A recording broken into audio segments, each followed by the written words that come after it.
அனைவருக்கும் வணக்கம். இன்றைய உதாரண பதிவில் தாமத புத்திர பாக்கியம் யாருக்கு, புத்திர பாக்கியம் உடனே கிடைக்காம தாமதமாகிறதுல ஏன் ஏற்படுகிறது என்பதை ஒரு உதாரண ஜாதகத்தோடு பார்க்கலாம். பொதுவாகவே 5ஆம் இடமும் குருவும் பாதிக்கப்பட்டிருக்கும் நிலையில் ஒருவருக்கு புத்திர பாக்கியம் தாமதமாகும். அதே சமயத்தில் 5ஆம் இடம் 5ஆம் அதிபதி காரகன் குரு 3 கெட்டிருக்கும் நிலையில் அவர்களுக்கு புத்திர பாக்கியம் இல்லை என்றே சொல்லிவிடலாம். சிறிது பங்கப்படும் நிலையில் புத்திர பாக்கியம் தாமதமாகும். குரு பங்கப்பட்டாலே பெரும்பாலும் ஆண் வாரிசு கிடைக்காது. இதுபோன்ற அமைப்பில் ஒரு உதாரண ஜாதகத்தை பற்றிய விளக்கத்தை இந்த வீடியோவில் பார்க்கலாம். இந்த ஜாதகம் பிறந்தது பார்த்திங்கன்னா 11/12/1985 11:45 AM அளவில் பிறந்திருக்காங்க. கும்ப லக்னம், மகர ராசி, திருவோண நட்சத்திரம். லக்னத்துக்கு 3ல் ராகு, 9ல் செவ்வாய் கேது, 10ல் சூரியன் புதன் சுக்கிரன் சனி, 12ல் சந்திரன் குரு. இதுதான் இந்த ஜாதகத்தினுடைய கிரக நிலை.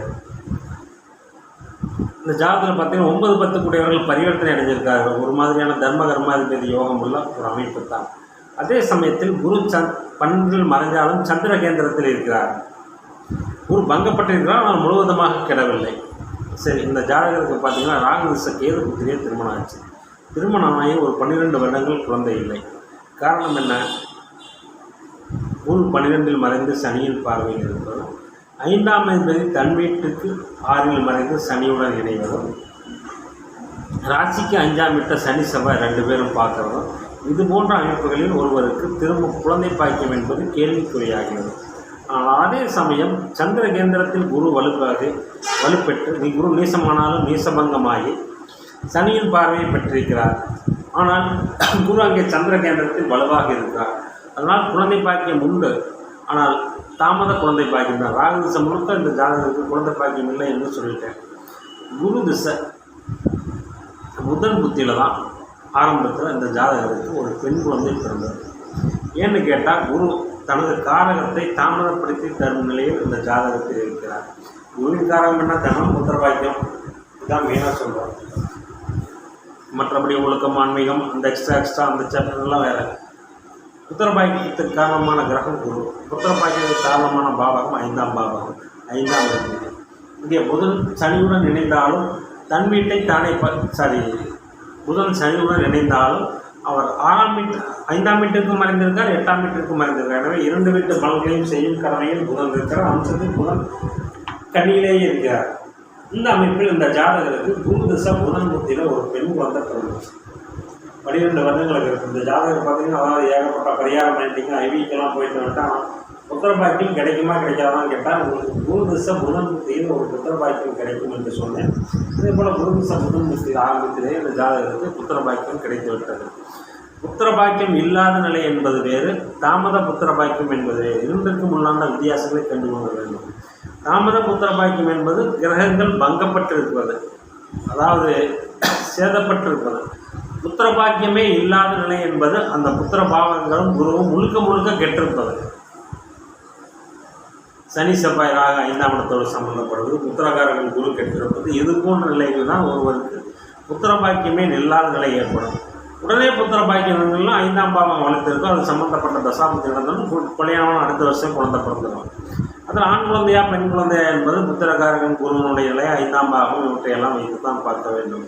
இந்த ஜாதகத்தையே பார்த்தீங்கன்னா புத்திரகாரகன் குருவாக இருந்தாலும் அவர் நீசபங்கமாகி 12ல் மறைந்து சனியின் பார்வையில் இருக்கிறார். புத்திர ஸ்தானாதிபதி தன் வீட்டுக்கு 6ல் மறைந்து சனியுடன் இணைந்திருக்கிறார். இது எல்லாமே ஆண் வாரிசுக்கு உந்த நிலை அல்ல. அதாவது குரு கெட்டு போயிட்டாங்களா, குரு கெட்டாலும் ஆண் வாரிசு கிடைக்காது என்பது முழுவதுமாக அர்த்தமில்லை. 5ஆம் பாவகாதிபதி ஆண் கிரகமாகி 5ஆம் பாவகத்தை ஆண் கிரகம் தொடர்பு கொண்டு இருக்கும் நிலை ஒருவருக்கு ஆண் வாரிசு கிடைக்கும். இந்த ஜாதகத்தில் பார்த்திங்கன்னா அப்படி கிடையாது. புதன் இரட்டைத்தன்மையுள்ள கிரகம். அது பார்த்திங்கன்னா பெண் ராசியில் அமர்ந்திருக்கிறார். புதனுக்கு வீடு கொடுத்த செவ்வாயும் சுக்கிரனும் பரிவர்த்தனை அடைந்ததால் புதன் அங்கே ஓரளவு வலுப்பெறுகிறார். இந்த அமைப்பில் இந்த ஜாதகத்துக்கு பார்த்திங்கன்னா குரு திசை புதன் புத்தியில் தான் கல்யாணம் ஆகி 12 வருஷம் கழித்து ஒரு பெண் குழந்தை பிறந்தது. தாமத புத்திர பாக்கியம் என்பது 5ஆம் பாவகாதிபதி காரகன் குரு பாவகம் போன்றவை சிறிது பங்கப்பட்டிருக்கும் நிலையில் ஒருவருக்கு தாமத புத்திர பாக்கியம் நடக்கும். கல்யாணம் ஆகி ராகு பார்த்தீங்கன்னா செவ்வாயின் பார்வையில் இருக்கிற ராகுக்கு வீடு கொடுத்தவன் பரிவர்த்தனையானால் செவ்வாயின் பார்வையில் இருக்கிற ராகு இந்த ஜாதகத்துக்கு புத்திர பாக்கியத்தை தரமாட்டார். ராகு திசை பெரிய யோக பலன்களை இந்த ஜாதகத்துக்கு செஞ்சிருக்காரு. மேசராகுங்கிறதால பெரிய கஷ்டங்கள் கொடுக்காட்டி பெரிய யோக பலன்கள் இந்த ஜாதகருக்கு ராகு திசையில் நடந்திருக்காரு. குரு திசை அதாவது 2-11 12ஆம் வீட்டில் மறைந்து சந்திர கேந்திரத்தில் வலுப்பெற்றிருப்பதால் இந்த குரு திசை இந்த ஜாதகருக்கு ஓரளவு நன்றாகவே இருக்கும். 10ஆம் இடத்தில் சூரியன் திக்பலமாக இருப்பதால் கணவரும் ஒரு நல்ல வேலையுள்ள கணவராக அமைந்திருப்பார். எனவே ஒரு ஜாதகருக்கு புத்திர பாக்கியம் தாமதம் என்றாலே 5ஆம் பாவகம், பாவகாதிபதி, காரகன் குரு இவர்கள் நிலையை கணித்து நடக்கும் தசாபத்தியும் கணித்தால்தான் ஒருவருக்கு புத்திர பாக்கியமாக கிடைக்குமா கிடைக்காதா என்று சொல்ல வேண்டும். இந்த ஜாதகம் குரு திசையோட கண்டிப்பாக புத்திர பாக்கியமே இருக்காது.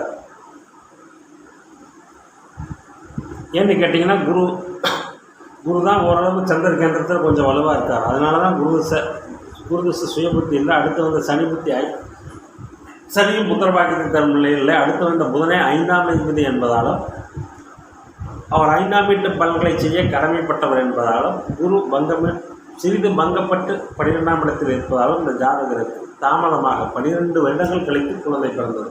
அதே ஒரு அவசியம் தான். அதாவது பார்த்திங்கன்னா சில பேருக்கு 5 வருஷம் ஆகி குழந்தை இல்லைன்னு முடிவு பண்ணி ஐவி எல்லாம் போய் இருந்தாங்க. இந்த ஜாதகரும் ஐவி எல்லாம் போயிட்டு வந்து திரும்ப நார்மலான முறையில் குழந்தை பிறந்தது தான் இந்த குரு திசையில் புதன் புத்தியில் தாமத புத்திர பாக்கியமாக பிறந்தது என்பதை இந்த ஜாதகத்தின் மூலம் நாம் புரிஞ்சுக்கொள்ளலாம். நன்றி, வணக்கம்.